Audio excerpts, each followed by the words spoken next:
city maps Yeah. that show you where these stadiums were. Yeah, well, like the Compared to Browns, baseball. the St. Louis Browns Historic Fan Club and Historical Society, you know what makes them mad? Is that there is no reference to what happened to them. The Orioles dropped them. They did, and unlike some of these other franchises where, say, the Braves move here and there, and they'll acknowledge some of these great moments in prior history, the Orioles wanted nothing to do with them. And the president of the society said all they cared about was those 50 years of minor league Baltimore Oriole baseball. That's what they cared about in Baltimore. They didn't care about the St. Louis Browns. Who were the Browns before they became the Browns? They were Milwaukee Brewers for 1 year. 1901. Yeah, the first year of the American League. Yes?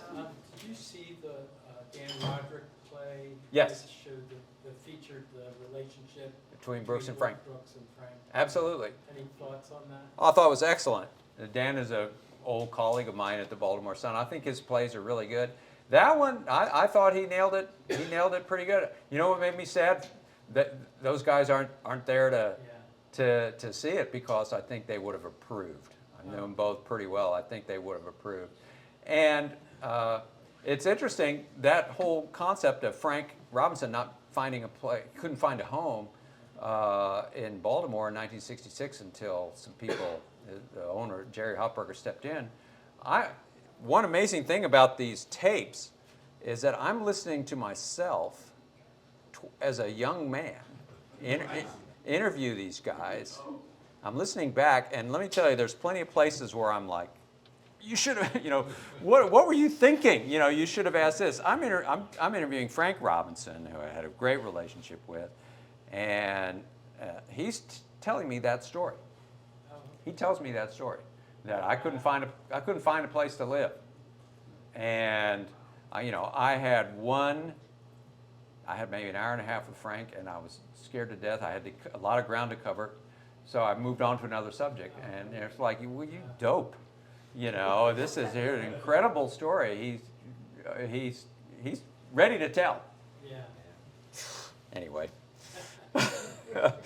so they're good. Yeah, both, yeah. Okay. So I know I can do this all night, but maybe a lot of people could too. But I think we'll go ahead and stop there. But you're going to stay and. Yes, I have books here. I did bring some books. I have, unfortunately, nope, I do have no copies of this. Sorry. I do have some football books, and I'm happy to. You can't get it. It's pretty much out of print, but they have old copies on Amazon and the audio version. The audio version sells really well on Amazon. It's 19 hours if you're going to take a drive to Seattle. You're good. So it'll almost cover it. And of course, subscribe to the Substack, and then you can just Right. listen to the source material. Right, that's exactly right. So anyway, I enjoyed it. Thank you all. That'd be great.